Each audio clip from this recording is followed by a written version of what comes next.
On September 11, 2001, foreign terrorists on a suicide mission crashed hijacked jetliners into the Pentagon and the World Trade Center, killing thousands of innocent people, destroying property worth billions of dollars, and creating an atmosphere of terror in the United States and around the world.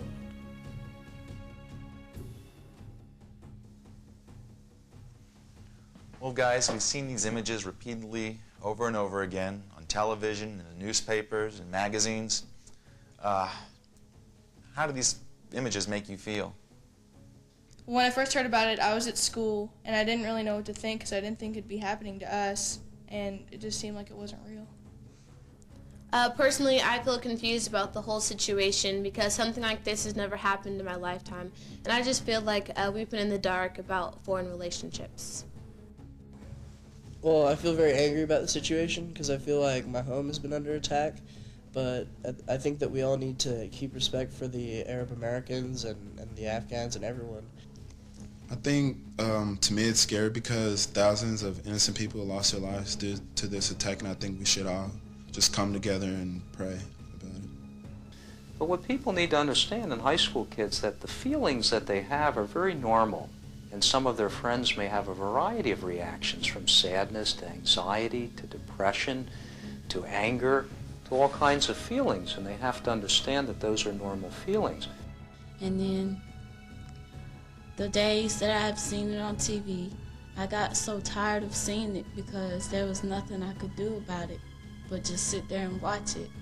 Yeah, well, I think the response to the Arab community is something that has been very negative about this whole situation. And that I think, along with us saying God bless America and feeling the grief that we've had to suffer from the situation, we should say God bless Afghanistan as well. Well, when I first thought I was at school and I was shocked and I was like, what's going on? This can't be real. And when I looked at my teacher, she was kind of crying, and we found out that her mom was in one of the buildings. I feel that all the American people need to join hands and accept that what we have here for terrorism is a fact. What happens when a situation like this occurs, it's equivalent to, if you look around town, the horse with the blinders on in the carriage. And the horse wears the blinders in order to keep focused on a task and not be distracted. Well, in a sense, we go through life thinking that nothing bad can happen as a way of functioning on a daily basis.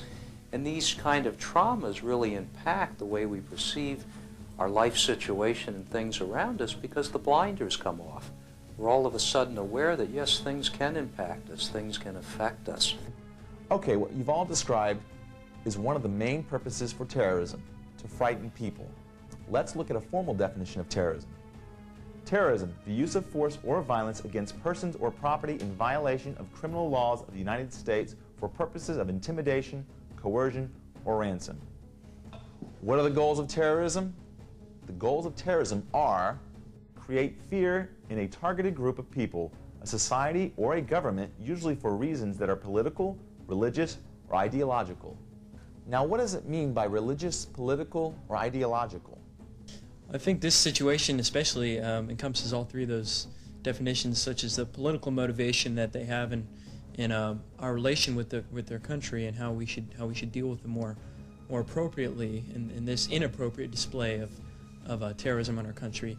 And the religious fundamentalists in their country have some very strong beliefs that they're trying to force us to comply with by these demands.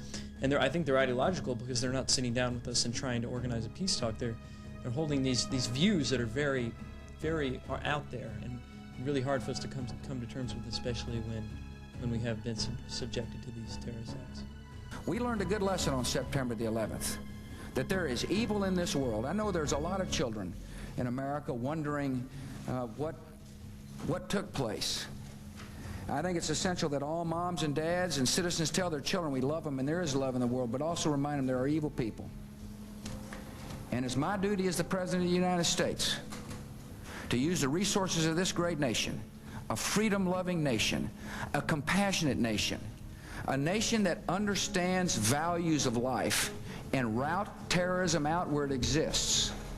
Terrorists choose targets with the greatest impact for disrupting normal life and creating fear, especially if the targets are also of great symbolic value. The World Trade Center was the supreme symbol of America's financial accomplishments. The Pentagon is a world-recognized symbol of America's military power and expertise. After the September 11th attack, new levels of security were put in place at national landmarks such as the White House or San Francisco's Golden Gate Bridge, at airports and other centers of mass transportation, around ballparks, in places where people gather together in peaceful celebration. Security procedures have been drastically increased around atomic power plants, dams that produce hydroelectric power, at oil refineries and other industrial facilities important to our national security. It's unfortunate we live in a world where we have to kind of grow up a little sooner around that. But in our culture in America, we've had a luxury of being able to pretend and deny these things. Other parts of the world experience these things on a regular basis. We're very fortunate that if we take the proper precautions, it's quite likely these events won't be daily or weekly or even monthly. While acts of foreign terrorism originate from leadership outside the geographical and political borders of a country, domestic terrorism involves acts that originate inside the country against non-military targets. While the authorities initially thought that the bombing of the Federal Building in Oklahoma City was the act of a foreign terrorist group, it was later found to be the act of an American citizen, Timothy McVeigh. McVeigh constructed a bomb in a rented van, detonated it in front of the building during business hours, and killed 169 innocent people. He was tried and convicted in a court of law, sentenced to death, and executed. Does anybody have any questions about terrorism? Okay, you. What I want to know is, how long has terrorism been around? Is it something new, or do we have references in the past? Terrorism has been used as a military tactic for thousands of years, but only recently has terrorism begun to be applied to innocent civilians. In war, there is a generally accepted rule that only military targets can be attacked. In contrast, terrorists are bound by no rules or international law. Terrorism is designed to produce fear to bring about political change. Warfare is designed to engage in violent conduct to bring about the fall of a government. Early in the 20th century, terrorists found that assassinations of political leaders did not produce the desired policy changes they were seeking. Terrorists then began to attack innocent people in the attempt to create an atmosphere of public anxiety. Historically, the goals have been to produce enough fear so the population would grow dissatisfied enough with their government to either overthrow it or otherwise collapse the government. What we saw in September of 2001 was terrorism simply for hatred's sake. There's no overriding political goal. Terrorism in the modern era really began after World War II, when the State of Israel was created in the middle of the Arab-dominated lands, beginning with the attack of British government offices in the King David Hotel in Jerusalem, where more than 100 people were killed. The IRA, or Irish Republican Army, has been waging continuous terrorist attacks against British policemen for 60 years, killing many women and children in the process. In the 1970s, the terrorist Baader-Meinhof gang robbed banks, kidnapped and assassinated business and political leaders in Germany. In 1972, a terrorist group called Black September kidnapped and killed 11 Israeli athletes during the Olympic Games in Munich. In 1976, the Baader-Meinhof hijacked an Air France plane to Entebbe, Uganda. Israeli commandos raided the plane and rescued more than 100 passengers. In 1978, Italy's Red Brigade kidnapped and murdered former Italian Prime Minister Aldo Moro in Rome, Italy. In the United States, domestic terrorism struck from 1978 to 1995, when self-styled Unabomber Theodore Kaczynski mailed homemade bombs that killed 3 people and wounded 23 others. In 1983, in Beirut, Lebanon, Shiite Muslim suicide bombers blew up the U.S. Embassy and the Marine barracks, killing over 300. In 1988, Libyan terrorists planted a bomb on Pan Am Flight 103 that exploded over Lockerbie, Scotland, killing 259 innocent passengers. In the 1980s and 90s, the Sicilian Mafia staged various terrorist attacks against members of the Italian government in retaliation for prosecution, including the bombing of the Uffizi Gallery in Florence. Domestic terrorism struck again in 1995 when U.S. citizen Timothy McVeigh exploded a truck bomb in front of the Alfred P. Murrow building in Oklahoma City, killing 169 people and injuring more than 500 others. The World Trade Center in New York City was first bombed by foreign Islamic radicals in 1993, killing 6 people and causing over $600 million in damages. In 1996, a series of suicide bombings in Israel left more than 60 innocent civilians dead. Also that year, a truck bomb exploded outside an apartment building housing U.S. military personnel in Dhahran, Saudi Arabia, killing 19 American servicemen. But by far, the worst terrorist attack in American history was the 2001 double hijacked jetliner attacks on the Twin Towers of the World Trade Center, where over 5,000 innocent people lost their lives.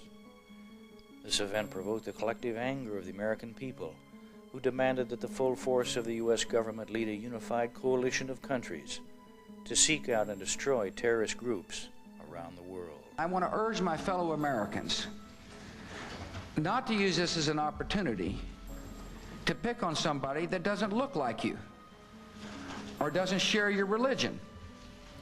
The thing that makes our nation so strong and that will ultimately defeat terrorist activity is our willingness to tolerate people of different faiths, different opinions, different colors within the fabric of our society. While most of today's terrorists come from countries whose citizens are Muslims or practitioners of the Islamic religion, true worshippers know that the Quran, the holy book of Islam, teaches peace and brotherhood among men. Islam is a peaceful religion. Islam is from salam, Arabic word, extracted from salam, peace. It's a peaceful religion, and it is also istislam, total submission. Our Lord's commands are in this book, Holy Quran. Foreign terrorists like Osama bin Laden and others who engage in violence follow neither Islam nor the Quran and are considered to be renegade outsiders. It's completely written clear in the words of our Lord that killing innocent people is forbidden, it is not allowed, it is, and whoever kills innocent people will be punished on the day of judgment. Today, terrorist attacks can come in a variety of forms, including the use of explosives, hijackings, kidnappings, extortion, and what is called WMD, or weapons of mass destruction, that include chemical, biological, and nuclear weapons. Though these things sound scary, and they are dangerous, the odds of a person in the United States being a terrorist victim are very slim. In fact, all forms of terrorism, including the September 11 World Trade Center attack, have killed less than 10,000 people worldwide since 1995. According to the National Safety Council, a person living in America has less chance of dying from an act of war than from a bee sting, from lightning, from falling down, or from an auto accident, as these kill more than 40,000 people every year. What scares me the most is the idea of bioterrorism. The truth is that the chances of this becoming a massive, really harmful thing for us as a country are very little. The diseases that they are mentioning are very difficult to communicate. If you think about it, from any other health issues or accidents, or the chances of you acquiring flu and dying from flu are 10 times higher than you acquiring anthrax. If you get severe fever with a lot of coughing, drainage, and you are just feeling very sick from, within a 48-hour period, it's good to seek medical attention. You guys are not going to be the target of this thing. You probably have seen that this has gone to big companies, They want to be noticed. They want the media to expose this. They want us to be scared. They want us to be panicking about everything. The chances that we, as the general population, will be hit by anything like this are remote. What about chemical warfare? I think there's a small probability. Chemical agents are extremely difficult to make, store, and deploy properly, but there's certainly that threat. Sarin nerve gas was used in Japan several years ago by a terrorist organization, so we know that it's out there. What can I do to protect myself against a terrorist attack? There are several key things anyone can do to prepare for a terrorist attack. First, calm down and relax. Realize that though terrorist attacks can and will occur, the chances are very slight that you will ever be affected. I think to live your life in fear and to avoid doing the things that you might normally do signifies that they have achieved an objective, and I'm not sure they have. Secondly, become informed about the facts, not the rumors. If you can sit down and read or view a story on television and then logically analyze that story, if you can compare it to stories that are seen on other networks or reported in other newspapers, then I think you can start getting a full, complete, and accurate picture of what's going on.